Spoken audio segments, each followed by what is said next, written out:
Mes salutations cordiales à mes frères, les excellences, le capitaine Ibrahima Traoré, président du FASO, chef de l'État, et le général Abdraman Tchani, président de la République du Niger, chef de l'État, ainsi qu'à leurs délégations respectives. La rencontre d'aujourd'hui constitue une étape supplémentaire pour notre confédération AIS.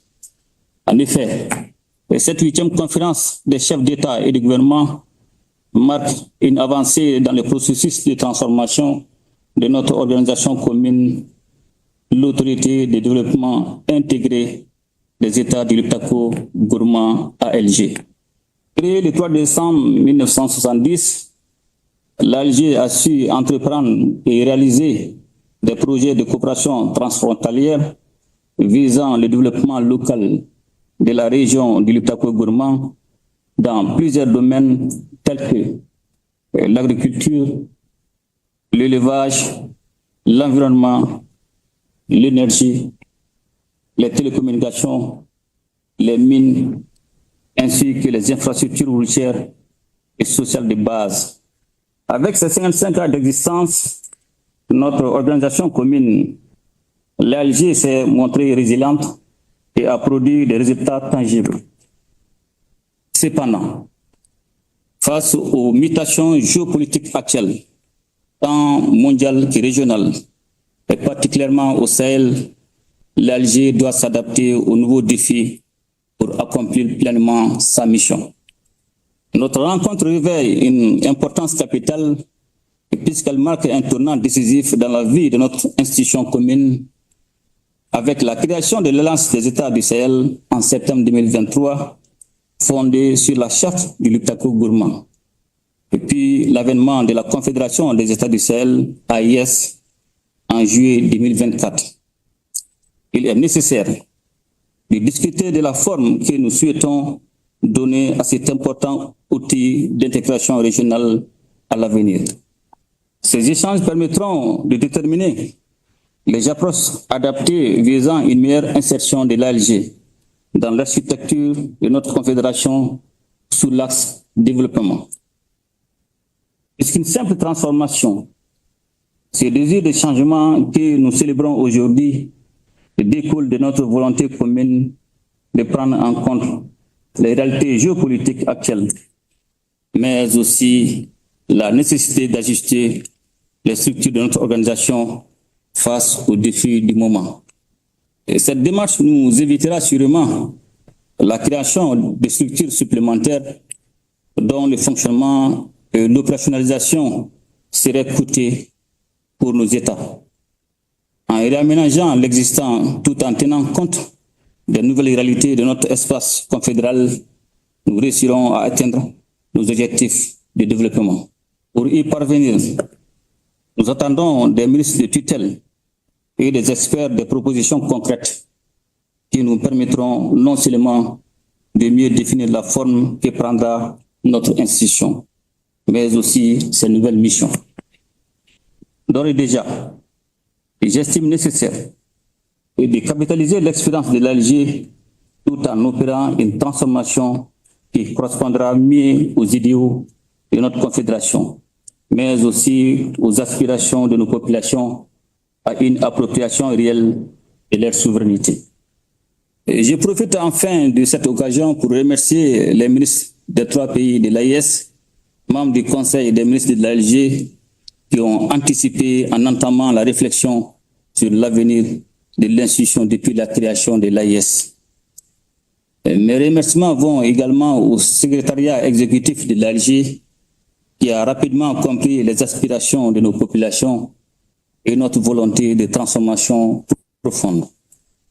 À leurs excellences, le capitaine Ibrahima Traoré et le général d'armée Abdraman Tchani, je réitère ma profonde gratitude et remercie Allah le Tout-Puissant pour la fraternité qui unit nos 3 États et qui nous conduira à la paix, à la sécurité et à une souveraineté véritable pour un développement intégré et harmonieux de notre confédération.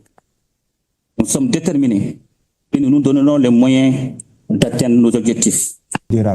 Et par rapport à cette volonté d'affirmer la souveraineté de l'espace confédéral, par rapport à ce souci constant de répondre aux préoccupations de nos populations, nous n'avons pas d'autre choix que de mettre l'accent sur le développement endogène. Nous ne devons plus passer notre temps avec la petite calebasse pour quémander les financements de nos organisations.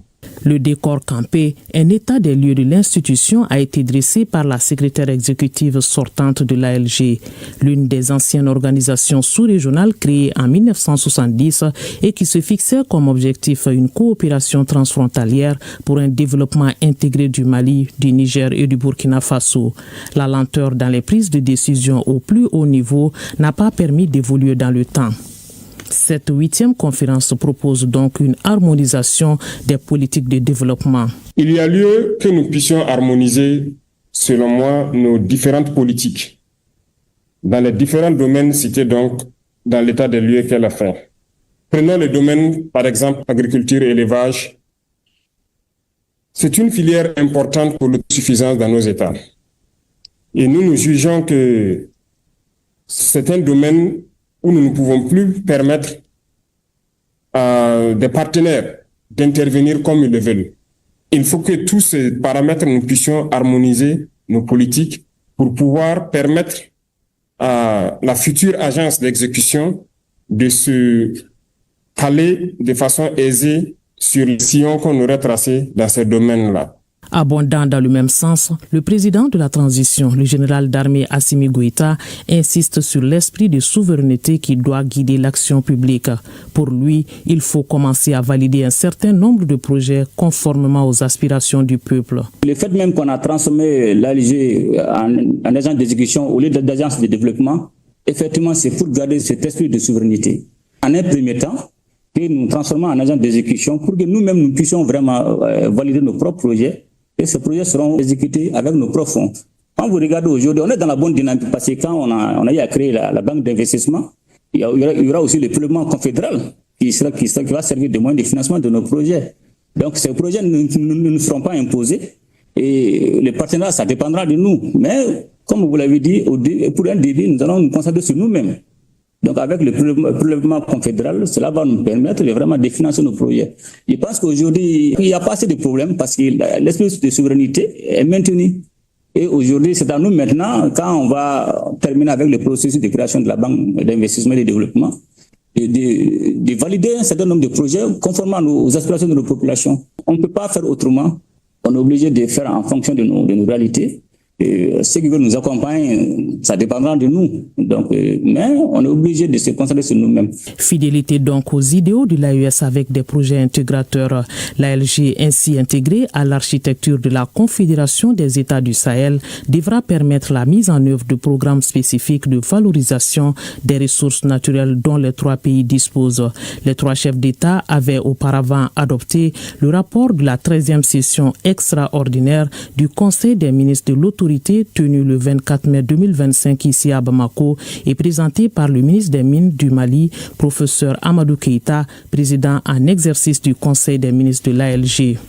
Autre grande décision de cette 8e conférence, c'est la nomination d'un administrateur provisoire pour 6 mois chargé d'assurer le passage de l'ALG à une agence d'exécution. Un audit de l'institution sera également fait. Et dans le communiqué final de la conférence, les chefs d'État ont engagé les ministres en charge de l'ALG à prendre toutes les dispositions pour la transformation de l'ALG en agence, et cela avant le 31 décembre 2025.